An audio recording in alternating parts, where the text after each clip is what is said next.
Welcome back, students.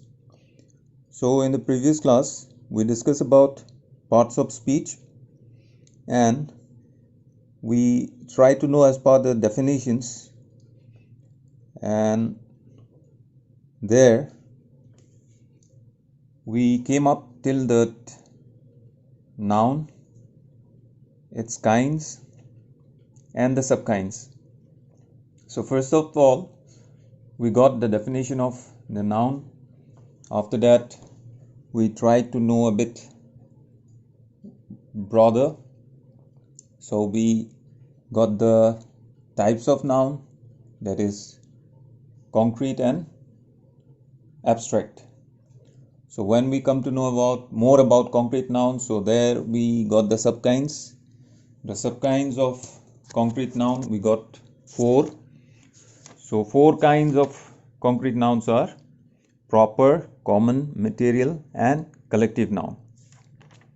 So now when we come to the abstract noun, we got the definition that the words that names any action, quality, feeling, state, event or art, these are all abstract noun. So the things which only we can feel, all these are abstract nouns. So now we need to know how abstract nouns are formed. Basically, abstract nouns can be formed from common nouns, from adjectives, or sometimes from verbs too. So how do we form an abstract noun from a common noun? So there, to form an abstract noun from a common noun, we need to suffix like ly, ship, ism, ly, ty. So suffixing all this kind of words, all this kind of letters, what we are going to get? We will get abstract noun forms of common nouns, such as, for example, if I say friend. So to get the abstract noun form of friend, what we will have to suffix there? We need to add a suffix, that is ship, ship. So friend will comes friendship, king comes as kingship, or owner comes as ownership, relation, relationship. So in that way, some other words like slave becomes slavery, minister becomes ministry, burglar becomes burglary, dacoit becomes dacoity, rascal becomes rascality, agent, agency, captain, captaincy, or minister will become ministry. Along with that, if you are going to get some words like such as boy is a common noun. So to turn this word boy into an abstract noun, so what it will become? It will become boyhood. Child becomes childhood. Mother becomes motherhood.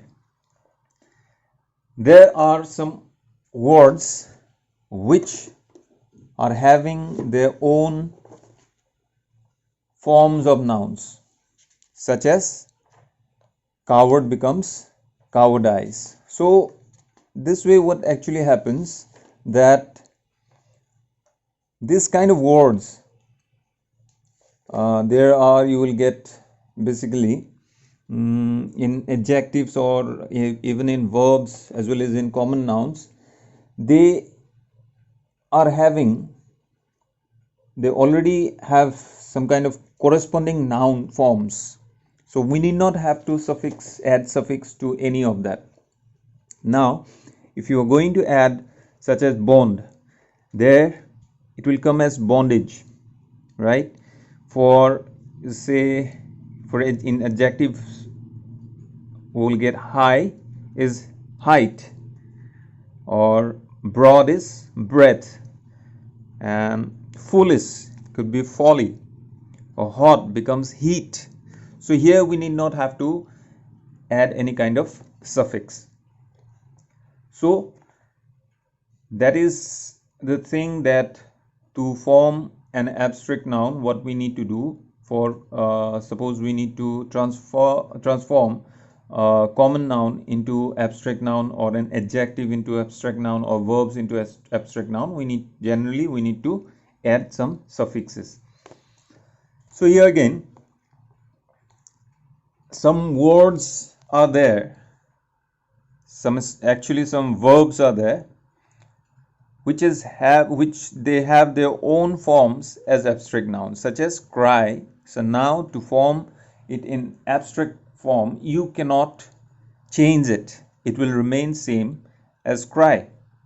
Desire will remain same as desire. Fall will remain same as fall. Same like that, you'll got some other words like fear, help, respect, rest, sleep, ride, stay. So these are the words which you are not going to change it to get abstract form of the verbs. So these words are their own, they are having their own the abstract noun form. Now when we are talking about some subjects, games, science, arts, there are also abstract nouns, such as for language you see grammar, or you can say language, the word language itself, and that is the abstract noun. For any kind of sports or games like cricket, itself is a abstract noun. The subject physics, science, or history, these are all abstract nouns. When we talk about prose, poetry, dance, music, so all these are painting, these are all abstract nouns. And in that case, in that way, some names of some like you can say diseases, events, and natural calamities are also can be treated as abstract nouns, such as fever, cholera, malaria, famine, drought, doom, storm, death, birth, youth, misfortune. So these are all abstract nouns. So you need not have to add any kind of suffix to change it into in other ways of abstract nouns. You need not have to change the word itself. So the word as you get here itself are abstract noun. So the thing is this, here in your group I will give you some words, and what you need to do, you may get some common nouns or adjectives or verbs. So you need to change the word to its abstract form and apply that word in your own sentences, and you'll have to frame up sentences, that means with the abstract noun form of the words which I will give you in the group. So this is what we got through. We already got about abstract noun. So after this we'll proceed with our other part of the chapter which we discussed earlier about the parts of speech. So here, as we got the noun form and we got to know about the kind and the subkinds of noun. Now the next comes, that is pronoun. So when we say pronoun, so what it comes with, what is pronoun? So pronoun is a word which is used in place of noun to avoid its repetition of the noun. So now if I'm going to write anything, or if I need to write a paragraph or an essay about a particular thing, suppose I'm going to write about the character Akbar. In my writing, if I keep on continuing the name Akbar, it will look very odd. The essay will look very odd, it will turn very odd. So to make it simple, to make it good, what we will use in place of that noun Akbar, we will use the pronouns he, him, his, all these kind of words we will use, so that our essay will remain perfect and it will be good. So the basic work of a pronoun is only that it is used in place of noun to avoid its repetition. So next comes its determiner. So what is determiner? Words that refer to the natures and limits of references made by nouns and pronouns. So the word which we use basically to refer the natures and limits made by the noun or any kind of pronouns, that is determiner. So here what we are going to do, how we are going to use the determiner in sentences. You see, like determiner, in a sense, if we are going to say like it is actually a word which determines something. So as what we got in the definition, that the word which determine actually what a noun or a pronoun refers to and in what way, that is the work of determiner. So for example, some determiners could be like the, this, that, their, those, my, our, your, his, her, it, their, or the numbers you can say like 1, 2, 3, etc., all these things. And such as again we can get first, second, third, like that.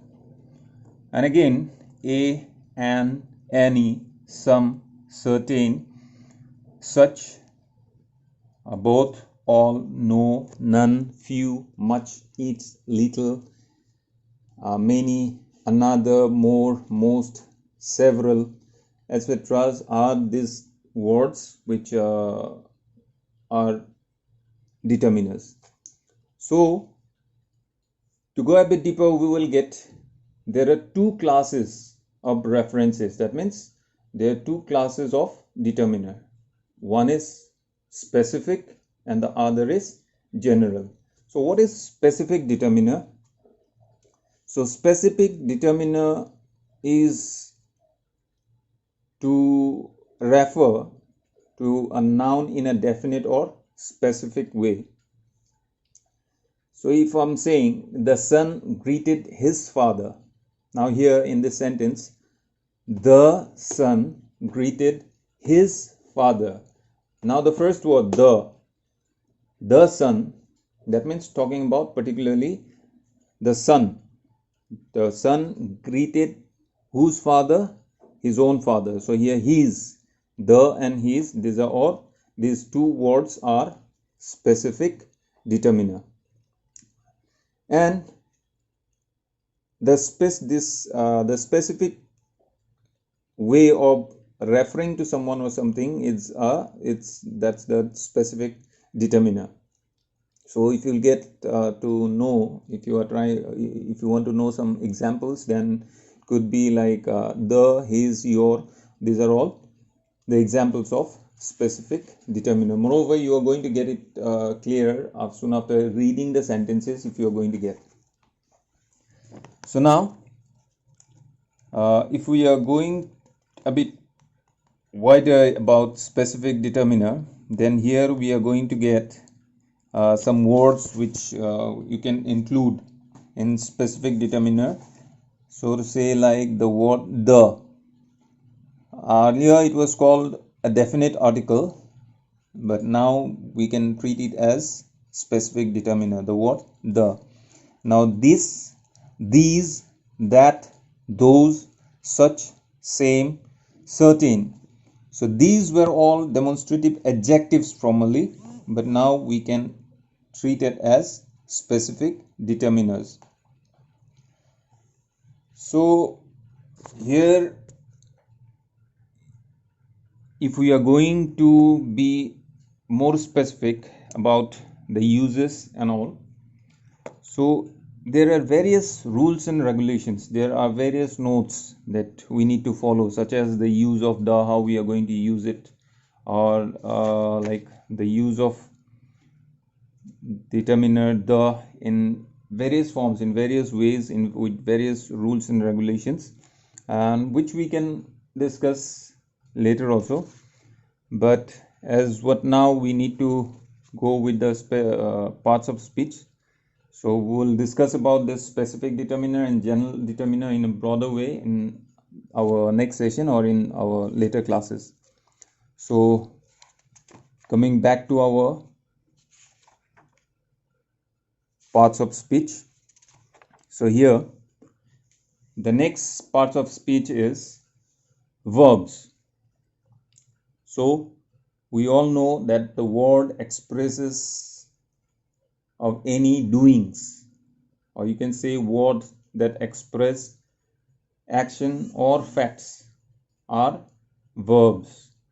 So whatever word which makes us understand about happening something or about referring about doing something, so that is a verb, such as walking, jumping, eating, sleeping, writing, reading. All these are verbs. So in that way we are going to discuss kinds of verbs, or we will study in details about verbs in our later classes. Next comes adjectives. So what is adjectives? Adjectives are the words that qualify nouns or a pronoun. So the word which is used to qualify, to talk us about how the noun is or the pronoun is, what is the quality of it. So these the words which is used. So these words are called adjectives. Next, adverbs. So adverbs are the words that qualify verbs and adjectives. It's just like the adjectives, it qualifies noun or pronoun, and adverb is the word which qualify a verb or an adjective. Next is preposition. So what is preposition? Preposition is a word that relates nouns to other nouns or pronouns in a sentence. So preposition basically it will be used to show the relation of a noun with another noun or pronoun in a sentence. The book, for example, we say the book is on the table. Now talking about the relation in between the book and the table. So what is the relation there? How we use, which is the preposition there? The book is on the table. So the preposition is on. So showing the relation in between the book and the table with the help of the preposition on. That means the book is on the table. So as per the definition, it means the word that relate nouns to other nouns or pronouns in a sentence. That is the work of a preposition. Next comes conjunction.